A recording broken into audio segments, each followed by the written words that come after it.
Welcome back, ladies and gentlemen. In this video, I'm going to be responding to my good friend DeenResponds. Now, I'll get to who DeenResponds is in a moment, but this is all going to be about the Islamic Dilemma. The Islamic Dilemma, for anyone who's new or hasn't heard of it before, real quick, it's a massive problem in Islam because the Qur'an, the Muslims' holy text, happens to affirm the inspiration, preservation, and authority of the Torah, the first 5 books of Moses in the Bible, and the Injeel, the Arabic term for gospel, which Deen agrees with me is Matthew, Mark, Luke, and John, also in the Bible. But on the other hand, the Quran takes every opportunity to contradict these texts while simultaneously saying it affirms them. This would demonstrate the Quran is fundamentally incoherent, it's inconsistent, and therefore cannot be from God, and Muhammad cannot be a prophet, and therefore Islam is false. It's a very simple argument. It's been around for a long time, and Muslims have not really had any kind of meaningful response to it. But that changes today, because during a live stream where we responded to one of Deen's videos on the Islamic Dilemma, Deen launched a counter attack of epic magnitude, starting first with his own live stream that lasted 20 minutes, where he said nothing about the Islamic Dilemma. Because reasons. I guess he was busy at the time, so he jumped on the live stream just to basically say he acknowledges that we're talking about it, but it didn't actually give any response, which was useful, I guess. But that's fine, because he is going to give dawah and he is going to defend against the Islamic Dilemma at some point. I've already debated this topic formally with Chris and he got demolished, so I'm not interested in debating this formally again. Okay, so he's not going to defend in a debate against the Islamic Dilemma at all, apparently.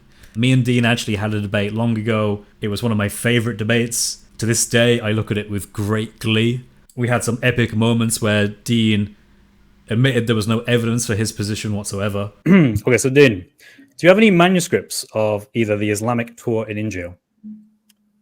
Of the uncorrupted form? Yeah. No, we don't have any manuscripts at the time of Jesus, neither at the time of Moses, peace be upon them both. No manuscripts. Okay, do you have any records of Isa's companions quoting the Islamic Injeel? Of Jesus' companions? Isa's companions, from your perspective, the Islamic perspective. Of the companions quoting the Injeel, we have times where in hadiths they're mentioned in the Quran. In the Quran, they're mentioned where it references times stuff found within the Gospels. Yeah. No, I mean, so I don't know. From within the Quran, are you talking about? So I'm talking about so we have like church fathers that quote the Gospels, for example. So do you have Isa's companions or some equivalent quoting the Islamic Injeel? Within the Quran and Hadith, you're asking? Anywhere. It can be any writing. No, I don't see why that would be a necessary condition. No, we don't have anything like that. Recorded testimony. Okay.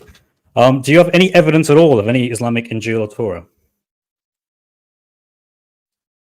I just told you, so it's in an unpreserved form. No, we wouldn't have. No evidence. And also admitted his own position, trying to resolve the Islamic Dilemma, is, in his words, inconsistent. A general confirmation of Jesus' statements. It's not. It doesn't have to be more than 50%. Is what I'm saying. Wait. So it doesn't have to be a majority? No. I thought you said earlier, as long as it was a majority when you talked about the Torah. No. I was saying that. That's a point that makes sense, that you would identify something by the majority of its contents. It's an intuitive point. It's an intuitive point that I'm saying regarding the Torah. It's not a consistent approach where you have to apply this for every single thing. It's not a consistent approach. Yeah. So you have one approach for the Torah and one approach for the Injeel. This is one justification for the Torah specifically. It's not a justification for the Injeel. But the Injeel is affirmed as a preserved, inspired, and authoritative book like the Torah is. You're aware of that in the Quran? In a general sense, yes. But so you can generally affirm the minority part of a book? No, it's generally affirming a good chunk of the book. It doesn't have to be the majority, as I said. So a minority? A minority, if you're saying minority as in less than 50%, I can't give you an exact percentage. I'm not asking for exact percentage. Just like, if it's not the majority that you're referring to, it must be the minority. So a prophet can come and affirm the minority of a book. He can affirm the contents that are from God, even if it's a minority. which I was pretty happy with. But apparently Deen thinks even though it's inconsistent, it's still a-okay. Still a-okay. And more probable than not, apparently. Before I get into his response, I want to show, because I had to watch this, right? So he made this live stream, it was 20 minutes long. He then made a 4-part video series with, I'm not going to lie, one of the best thumbnails I've ever seen. He made us all look like gangsters with like guns. He gave us all guns and had us all pointing at him. Not gonna lie, Deen, you might not have a future in Dawah, but you might have a future in thumbnail creation. If Dawah doesn't work out for you, which it won't, I'll take you on as a thumbnail editor and you can come work for me. We both get to talk about the Islamic Dilemma and you get to use your awesome skills in thumbnail creation. I think that would work out really well. And you'll finally be getting paid, because I know that being paid is a big thing for you. As you say, on every video that I had to watch, all 4 of them. Subscribe to my Patreon and donate on the GoFundMe link below. If you guys want to support the channel, then my Patreon and GoFundMe links will be down below. Also, you get access to the past lessons. I put the links on the server for that as well. You get access to my notes, direct contact to myself, and you ultimately support the Dawah. And these guys don't want people like myself funded. They hate this. They hate the fact that I'm able to spend so much time on this. Then be sure to donate down below to my GoFundMe. So let them burn, inshallah. Subscribe to my Patreon and donate on the GoFundMe link below. Or alternatively, subscribe on my Patreon for access to my Discord server with many perks. You know, they don't bat an eye at the fact that that apostate prophet gets 100K in a month for security reasons. For you guys to subscribe to my Patreon or donate to my GoFundMe to support this channel. If you want to support my work for the research, editing, and time taking place to make these videos, so donate down below, inshallah. You get access to my server, a bunch of perks. We even do Arabic lessons on there. Unlike these guys, they open up Patreons and then give you access to a bunch of good perks. Myself, I try to make the server as good as possible for the $10 a month. You get Arabic lessons twice a week. But it isn't about the money, Deen. We know it's not about the money. Deen, you have a bit of a problem with us addressing your video in a live stream, and you make a big deal of how it's 5 people. It's 5 people, guys. 5 people versus 1. 5 people. You require 4 other people to come on panel with you. You, David Wood, Testify, Chris, and the other person you were with, so Jay and Doc. You got 5 people in total that you guys coped for 5 hours straight on this live with an entire panel. They required 5 people on panel to go live for about 4 to 5 hours. 5 hours worth of talking about the refutation, and then you've got 5 people. I'm just one person, just one Muslim refuting it. If it's taking 5 whole people for them to make a presentation ready, it takes you about 5 hours to deal with one person. Bear in mind, most of them are like double my age. The supposed best argument against Islam requires 5 people against 1 Muslim. So much for this being the best argument against Islam. 5 Christian apologists on the topic of the Islamic dilemma. Even if it was 10v1, the truth is clear from falsehood. He says this every like 3 minutes. He really wants to emphasize that this isn't fair, which is kind of weird really, because if 5 Muslims responded to me, I'd love it. I'd be like, oh, thank you so much. Like, you all gave your time to respond to me. That shows that you're engaging. That's brilliant, thank you. But Deen, he's anxious about this, and he wants to keep calling this out as a reminder that fundamentally this isn't fair. Like, almost as an excuse as to why he's not going to perform that well. Just for reference, Deen, anytime you want to have like 5 Muslims respond to one of my videos, please do. I would love it, and I wouldn't think any less of you for doing so. Probably because I'm confident in what I have to say. But this video is just going to be me, Deen. I ain't brought no one with me. I don't have a pistol, like, anywhere. I'm here to just show you the error of your ways, and to hopefully give you some advice that you can take going forward, because although I would very much love for you to continue doing this, because I'm just that kind of guy, I find this really enjoyable. I do also feel like I need to give you a little bit of a heads up here. It's not going to end well, Deen. It's not going to end well. But without further ado, ladies and gentlemen, let's get into the video. Let's see the great arguments that Deen has to bring. Now, 1094 isn't talking about Jews or Christians. What? Wait, what? What did you say? Just wait, yeah. It's very dumb. It's not talking about Jews or Christians? Oh my goodness. All right. It's talking about Mormons. If you had even the smallest knowledge on the early tafsirs, you would know this is talking about the Muslims that had converted to Islam. That know the Prophet, peace be upon him, being mentioned in the scripture. These people can lay it out for the Muslims if they're in doubt of the Prophet ﷺ's continuity with the previous scriptures. Oh, that's interesting, Deen. So what you're saying is, in 1094, when it says that Muhammad can go to the people of the book if he is ever in doubt, he can go to them who have, according to you, they've become Muslims, they were Jews, they were Christians, They had their Torah, they had their Injeel, but now they've become Muslim. They're now believers in Muhammad. Muhammad can then go to them, and they can then point Muhammad to a Torah or to an Injeel in the 7th century that, according to them, would be inspired, preserved, and authoritative, and use this as evidence for the prophetic claims of Muhammad. Thank you very much, Deen. I don't really need to make any more points because you've just conceded everything. The whole point that we were getting at that just went straight past your head was that the mere fact that he would affirm the scriptures of the people of the book, even if they are now Muslims, affirms the actual books, the scriptures themselves. Meaning, the Torah is legit, the Injeel is legit. So by doing this, you've actually just given up anyway. You've just conceded the point that, yeah, there was a Torah, there was an Injeel in the 7th century, that is authoritative for inspiration preservation. If you actually have a response to that, I'm going to be pretty amazed, but I have a funny feeling that's kind of just a cover-up. It's just another layer in an onion of a terrible argument that is pointless because it doesn't even address the argument. It's just waffle. You brought up a tafsir al-Tabari on this, on 1094, and then just conceded that, yes, this is correct.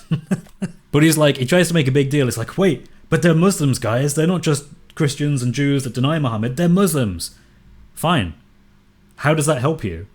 It still means that you have Muhammad, your prophet, relying on people who have access to a Torah and an Injeel for information. At no point in this verse is there any talk of, but it's only for this, it's only for that. It's just a blanket statement for how Muhammad can go to these books, these scriptures, for information. So again, this is a verse that does indeed affirm the Islamic dilemma, and you have basically just pointed this out to us and said it doesn't matter because they're Muslims now. I don't know if you noticed this, Deen. The whole point of our argument rests on the actual scriptures. It doesn't rest on people's opinion or people's beliefs. The point is, Deen, it doesn't matter about people's opinions. It doesn't matter about Abdullah ibn Salam and whether this lifelong Jew who had access to the Torah changed his mind and decided Muhammad was the greatest thing since sliced bread. That doesn't matter. What matters is the fact that Muhammad is referencing him, according to your commentators. I'm even granting you that. It's still about Jews and Christians who have the Injeel and the Torah present with them and how that's reliable for information about what was given to Musa and to Isa. And the Quran leaves it as that. It adds no more context. It is indeed a general confirmation of the previous scriptures that you seem to love so much. They generally affirm the majority of the Injeel and Torah. I think he's made a big blunder here by just not understanding what general means. Yeah. So if you look at how you use that term, especially in the context of like a book that has particular themes, you would understand it to mean, okay, if I affirm the Injeel, for example, generally, you would think, oh, well, what Chris means by that is that he affirms that Jesus is the Son of God, because that's a very big term, very big theme in the Gospels. That he died on the cross, that's mentioned in all the Gospels, a very big theme. He rose again. He rose afterwards, again, very big theme. And he is ultimately the incarnated Son of God. So you would expect me to believe that if I told you that I believed in the Injeel generally. But he doesn't think that when he uses the term. He thinks by saying generally, he can basically sort of like take little bits of the Injeel, just all the little bits that don't have any theological implications or historical implications or prophetic implications. He thinks he can ignore all that without realizing that the way that you define the word general is to take the majority of something, and that would be the themes of the thing itself. Yeah. So, yeah, even if, the irony is by using the term affirming the Injeel and the Torah in a general sense, that actually makes our case stronger. Because we could actually agree with him on that. We could say, yeah, it just means a general sense, like all the major themes of the Torah and all the major themes of the Injeel. And that, of course, contradicts the Quran. So the Islamic dilemma passes. So even if we grant him, it fails and it works for us instead. Yeah, you see how Chris has now shifted the goalpost from, the Quran, it's affirming a book totally and it's contradicting it. But now they shifted the goalpost to, generally, we still can't grant generally because even generally it contradicts the Quran. Deen, what are you doing, man? What are you doing? He says I've shifted the goalposts because I've changed my position. I'm no longer arguing for absolute affirmation that the Quran affirms everything in the Injeel and Torah, just some kind of general affirmation. No, Deen. I don't know why I have to remind you of your own position, but I'm critiquing your position, Deen. I'm pointing out to you that even if I were to not believe in absolute affirmation, which I do hold to, I haven't changed in that at all. I haven't moved because it's correct and I can show you it is. Even if I moved into just thinking it was a general affirmation, that would actually support my argument still and be against your argument, Deen. I can affirm the general themes in Matthew, Mark, Luke, and John. You cannot, my friend. That's the whole point. You can't affirm that Jesus is the Son of God. You can't affirm that Jesus came down from heaven. You cannot affirm that Jesus knows all things. You cannot affirm the crucifixion. You cannot affirm the resurrection. You cannot affirm any of the Old Testament passages that are understood as being prophetic about Christ, that implies his divinity. You can't accept any times that Jesus is just flat out called God. You can't accept any of this because that would go against Islam, and that would mean the Islamic dilemma works, and Islam is a false religion, and you guys should probably leave it. When in fact, no, now it's my interpretation versus your interpretation, and the Muslim interpretation for a lot of these passages are going to be a lot more plausible than the Christian ones. Like Mark 10:18, for example, or John 17:3, or the Paraclete sayings. All of these are a lot more plausible outside of a Trinitarian framework, and actually in a Muslim framework, where the concept of God is one. Except those verses you quoted from the biblical text, you're quoting in isolation, because John 17 contains many things you cannot palate as a Muslim. It will be blasphemous from your paradigm. So no, you can't interpret John 17 from an Islamic paradigm easily. It's actually very difficult to. It is much better understood from a Christian paradigm. We can affirm that Christ is pre-existent, for example, John 17:5. We can affirm that Jesus gives eternal life, the very beginning of John 17. We can even affirm how Jesus prayed in John 17, at the very beginning of it, and the fact that he calls God his Father. You can't do either of these. So, well done for cherry-picking a verse and hoping your Muslim audience doesn't know any surrounding verses of it because they're so anti-Islamic, it's unreal. But hey, keep telling me that John is the Injeel that your Qur'an affirms, Deen. I want to hear more about that. It sounds interesting. The thing is here, with Chris's case he's trying to make, me saying generally it doesn't have to mean the majority. Look at what Deen's just said here, right? The Quran generally affirms previous scriptures. Okay, this is his whole argument. His argument to deal with the Islamic dilemma, to defeat it once and for all, is to say that yes, the Quran does affirm the Injeel and the Torah. Yes, it's what we understand the Torah to be and the Injeel to be today. Yes, Muhammad had access to these, and yes, he affirms the inspiration, preservation, and authority of them, but he only does so in a general sense. Powerful stuff. Unfortunately, Deen forgot what the word general actually means. The word general, Deen, actually, let's Google it, right? Let's get a dictionary definition of the word general. I didn't think I'd have to do this. I'm going to go Sajid Lippman on you, and I'm going to give you a definition of the word general. Define general. Okay, from Oxford Dictionaries, we have the following. It's an adjective, the word general. Affecting or concerning all, Deen, but that would be absolute confirmation. It can't possibly be that. That would be a big no-no. Or most people or things. I'm going to say that again, Deen. Or most people or things. So, Deen, let me give you an example, like in English. If I were to say, I affirm John and John's teachings, if it then turned out that I actually rejected 90% or even 60% of his teachings, there is no way that you can apply the term generally approve or confirm to John. That's not what I'm doing. I'm actually doing the opposite. I am generally condemning or critiquing or refuting or arguing with John's teachings. That's how language works, Deen. So I know it might sound like a nice convenient soundbite to say generally approve, but you actually don't know what the word means. And you've kind of admitted it here. You're going to try and give some even weirder understanding of this by basically making your own term up. I didn't know we could just make stuff up when we're debating the Islamic dilemma, but DeenResponds says it's okay. We can just make up terms. Woe to those who make up terms, says Sajid Lippam. But maybe that is just maybe there's some other definition of the term general he's trying to go down. So let's keep reading. 2. Considering or including only the main features or elements of something, not exact or detailed. So only the main features or elements of something. So the main features being like the main themes found in Matthew, Mark, Luke, and John, for example. I've said it before, but I'll say it again. So you've got the crucifixion, the resurrection, Jesus' claims to divinity, Old Testament passages that are applied to Jesus, confirming his divinity, Jesus' warnings about false prophets. All of this is not compatible with the Islamic view. It's not compatible with either Islam as a religion or the Quran. You saying you confirm generally Matthew, Mark, Luke, and John makes about as much sense as me saying I generally confirm the Quran. About 10% of it I might be alright with, but there's a ton of stuff I'm not alright with, and they're kind of the main themes of the Quran. Like denying the crucifixion of Jesus. Like claiming the Trinity is 3 separate gods, Allah, Jesus, and Mary. Like denying that Allah is a father in any sense. Like Allah denying he has a son, like all of the stories that are borrowed from the Old Testament that are repackaged and edited slightly, like the Quran's view on hell, like the Quran's view on heaven, like the Quran's view on polygamy, like the Quran's view on the permissibility of hitting women. We can just keep going on, Deen.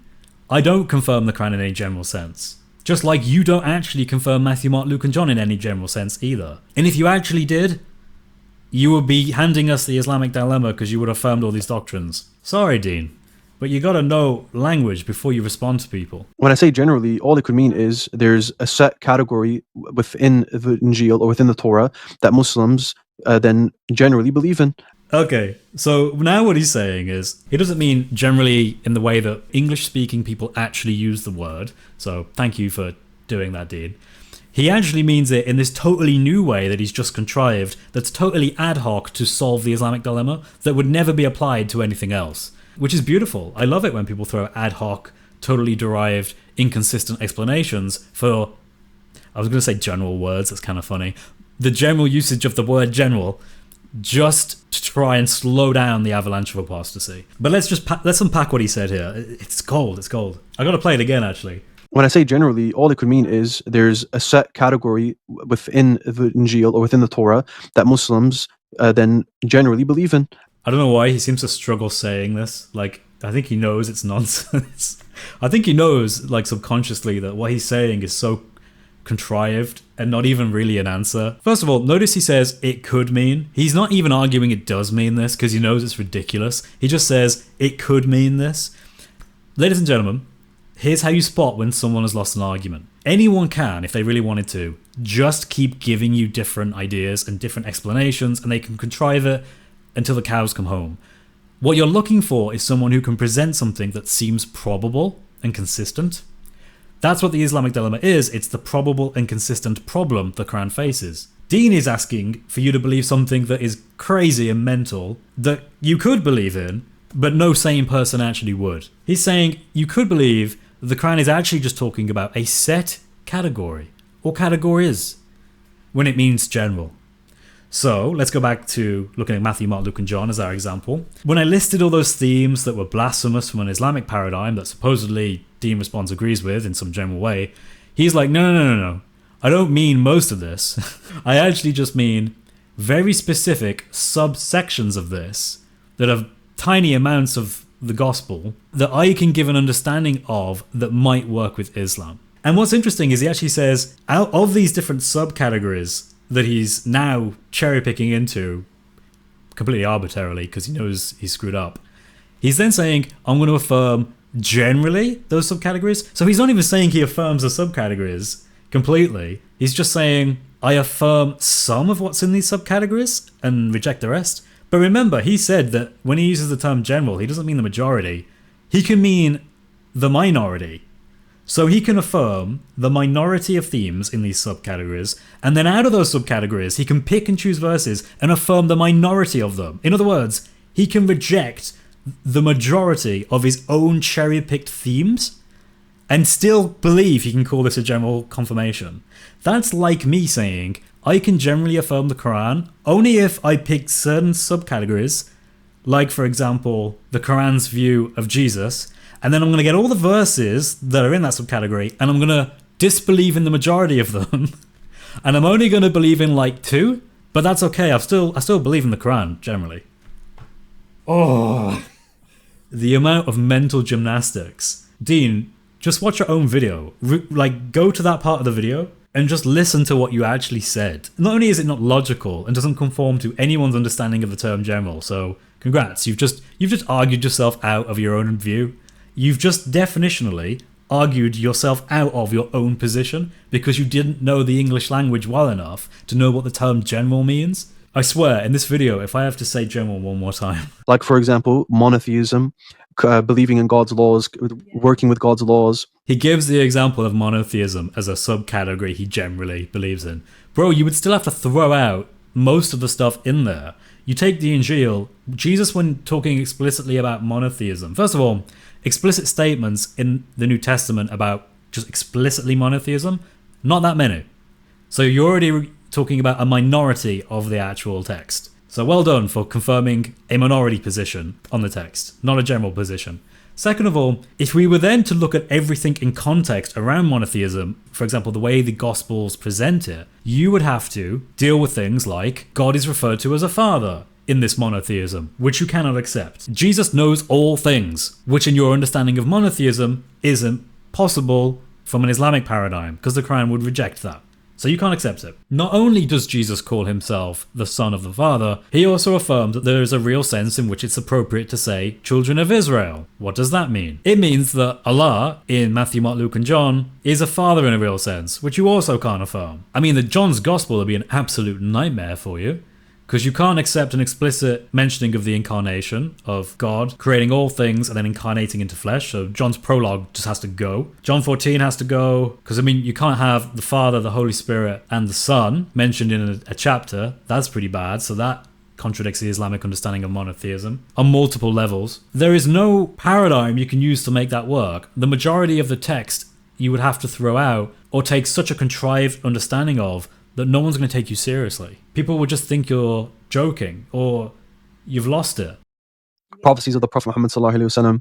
These are the things that this category believe in. We believe generally to be found in the scriptures. The prophecies. Sorry, are you for real? The prophecies that are even potentially about Muhammad, and that's granting a lot anyway, are so small as a subcategory. It's like probably less than 1% of the text.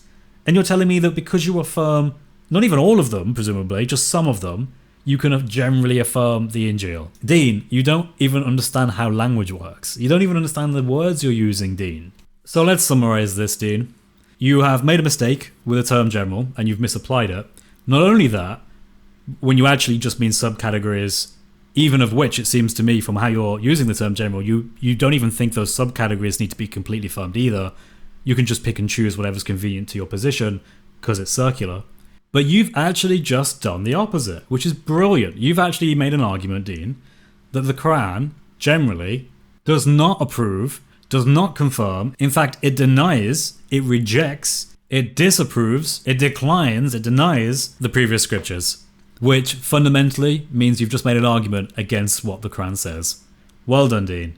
There's like 18 verses where the previous scriptures are confirmed explicitly in the Quran. You've actually just rejected large swathes of the Quran. Well done, Deen. This is why you should be very careful about who does dawah for you. Don't get Deen. Actually, what am I saying? Deen, keep doing this. Make a response. Like, I want to hear how you respond to this. I'll be super interested. No, I don't know if you guys have read like Gordon Nichols' book on this whole topic, but basically he talks about a lot of the early commentators like Muqaddal, like the whole. He's not accusing them of having corrupted scriptures. He's just accusing Jews of hiding the details of the messenger of Islam in their own scriptures, or hiding other parts about their scriptures from the Muslims and like concealing them. Not that they don't exist or that they've been corrupted, that they're just hiding the details away from them and they're not trustworthy. Yeah, that's why I've read Gordon Nichols' book. Yeah, so I read through the book and I found two main issues. The first one being that he claims that the majority of scholars say that the Qur'an doesn't mention distortion and only speaks of the Bible in a positive sense, when we do have an academic consensus, meaning an academic majority today, that do believe that the Quran mentions textual tampering of the Bible. The second point being that the author falsely claims, as well with some bad scholarship, that Ibn Ishaq never makes a claim of textual distortion within his seerah, when in fact Ibn Ishaq quotes the Paraclete prophecy in a manner that really displays that very notion. You mean in this book, Deen? This is a common debate trick, or this is a common dawah trick. I mean, to be fair, I imagine other people outside of the Islamic paradigm do this as well, but Muslims do this a lot when it comes to defending their faith. They'll try and discredit people or discredit works. So they'll read something or claim to have read it, but in reality, they'll just cherry pick something, say, I think this is wrong, here's why I think this is wrong, and then basically say, well, okay, well, that's it. I don't need to read anything. They often even go further. They don't say, I don't need to read this book anymore. It's not a good book because it had one wrong thing in it, in their view. Rather, they'll actually go further and say, I don't even need to talk to this person again. Dr. Gordon Nichols, who's he? He made one mistake in one of his published works, therefore he cannot be listened to anymore. When, of course, first of all, they'll have to prove that and argue it. And, of course, they'll never do it to his face. They'll never actually discuss it with him because that would be honest, and that's not what they're going for. So they'll just claim it, claim victory, and then run away. To take two incredibly small, tiny bits of a pretty thick book That's a pretty thick book, Deen. And to basically say, hey, yeah, all this is refuted because I didn't like 2 tiny bits of it that aren't even his main claims. He brings a ton of sources and goes through them, but he doesn't bother to do anything with them, and he won't do because he found 2 little bits he didn't like, and now he's not gonna do the book. Oh, sorry, Deen. As Catholic scholar Sidney Griffith mentions. Oh, and finally, yeah, they'll find one random scholar that they'll quote mine and then be like, see, he agrees with me, and then pretend that this means that their position is true, even though they haven't even begun to make an argument for it yet. They just randomly quoted someone's opinion, again, not even in context, and pretended that was sufficient. So, Khalas, Deen, Aki, it's not good. You need to learn terms better. And you need to stop quote mining and then running from sources that people bring you. Actually engage with Dr. Gordon Nickel would be a much better idea. So the early scholars were pretty clear. Yeah, the Torah and the Injeel are gold. We can use that. Just don't trust the Christians and Jews. They may be doing dodgy things. Yes, I'm going to be putting Orientalist scholars actually talking about early Muslims and their views on the Torah and the Injeel. So this is kind of weird. He then just shows lots of stuff on the screen really quickly. So the first one is Al-Yaqubi, who is an early scholar from Islam. He doesn't actually quote the bit that supports him. He just quotes Surah 4157. And then it says that his perspective on the 4 Gospels becomes evident when he explicitly highlights their contradiction with each other in the Qur'an. Okay, that's not talking about how he resolves that. That's not talking about how he believes that the Torah and the Injeel have been universally corrupt and they don't exist anymore. And now we only have like a part corrupt, part uncorrupt book. None of that is mentioned here. It'd be nice to know what this is from, Deen, so I can actually check instead of just hiding stuff and then you're concealing things from the book, Deen. Do not conceal things from the book. Do not change and distort the words from the book, Deen. No. Give me the source, because I might affirm this, Deen. I just need to know where it's from. And I'm going to be showing that not even Muslim scholars, non-Muslim scholars are saying early Muslims did believe in Tahrif. They had possibly a general confirmation, but not an absolute one. To say it's an absolute confirmation is jumping the gun. Okay, so now you just quoted this book. So well done, Deen. You're quoting books. Very, very good. Although this, I think, is like a paper on this book. It's not actually from this book itself directly. It's just quoting from it. Would be nice to know what you're actually showing on screen, Deen, so I can read it and your audience can read it instead of concealing it for some weird reason. Interesting. You could have actually kept on reading, where he talks about Ibn Qutayba's use of the Gospels, in particular in his book, the Book of Interpreting Disputed Traditions, or Kitab Tawil Mukhtalif al-Hadith, which is all about basically trying to defend against some contradictions in Hadith material, where Ibn Qutayba actually quotes from the Injeel that we have today. So evidently he thought there was, and he refers to it, by the way, as the authentic Injeel, which is nice. Nice to know he thinks it's authentic. This is also on the same page you quoted, page 95. Apparently you didn't read that. It's also worth mentioning, Deen, that your view is that, and I don't know why I have to keep telling you your own view because you keep shifting it or forgetting it, Matthew, Mark, Luke and John, the Injeel, has been corrupt universally. So there is no preserved Islamic Matthew, Mark, Luke and John anymore in the 7th century. All they have now is a corrupt version that contains some truthhood from the original Injeel, but also falsehood that is blasphemous from an Islamic paradigm. Taking note that there are allegations that some Christians or some Jews have made new things and claimed it to be the Injeel does not in any way invalidate the Injeel's preservation or the Torah's preservation. All it means is that there are in circulation some Christians and Jews who have altered books that they're claiming to be from God when they're actually not. That's a different claim than universal corruption, which I challenge you to give me a count how universal corruption is even possible. You'll never do that because no Muslim has ever done that. Even people like Ibn Taymiyyah know that that's a foolish argument, and he doesn't make that argument because he knows it's dumb, and he's writing from the 14th century. So that's long after Ibn Hazm has convinced Islamic scholars that they basically need to wholesale reject the previous scriptures and just say they're corrupt and deny any existence of any actual intact original Islamic Injeel or Torah. Early Muslims, what were they doing? Did they say that the entire scripture, the Torah and the Injeel, has been forever distorted all over the place, completely, universally, textually? No. The best they were willing to go to, it seems, from these early works for the first 3 or 4 centuries is the fact that Christians and Jews may have written their other books that they're claiming to be the Injeel or the Torah that is not actually the Torah and the Injeel that does exist. So again, it's a totally different claim, and you can't do anything with it because you know that's not universal corruption, and you're going to be in for a nightmare if you concede this, because bro, I got some fun arguments that come if you do. Even actually, Gabriel Reynolds says the Quran is saying a general confirmation. Here we go. He's going to my beloved Gabriel Reynolds. Let's do this one. In the hands of Jews and Christians in the 7th century is corrupt. What would you say? I don't think the Quran makes an assessment. Okay, you think it's agnostic. Yeah, I don't think the Quran tells us its opinion on that question.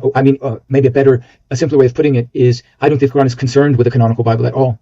I think it has a general sense that the Jews and Christians read God's word, and that's good. It's good when they read it, kind of commends them for doing that. Then it has a general sense that, in some ways they have been irresponsible. But its principal concern is just different. Deen. Cherry picking is not going to help you. I recently just finished a course by Gabriel Reynolds, and thank you, Gabriel, that course was amazing, called Sacred Texts in Dialogue, the Quran and the Bible. I would very much encourage people to go and apply for that course. It's free. You can just take it. It'll take about 3 weeks of your time, but it'll go through a lot of Gabriel Reynolds' work, both on the Quran and the Bible. In fact, actually, Deen, please take this course. You'll learn things. Please do. If you're not going to go through the whole thing, at least go through the course in a general sense. Which for Deen is just like doing it for 5 minutes.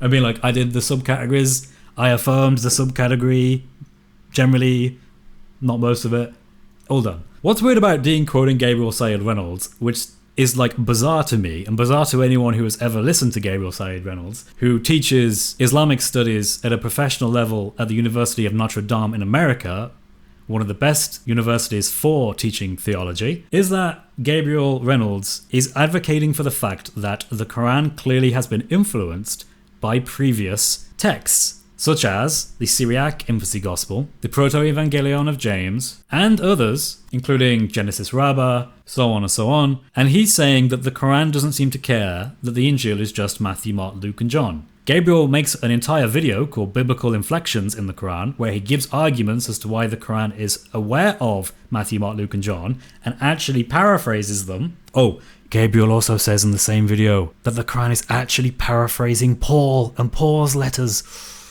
Scary stuff, man. He's then taken this snapshot to be like, look, Gabriel's saying he thinks the Quran is talking about a general affirmation.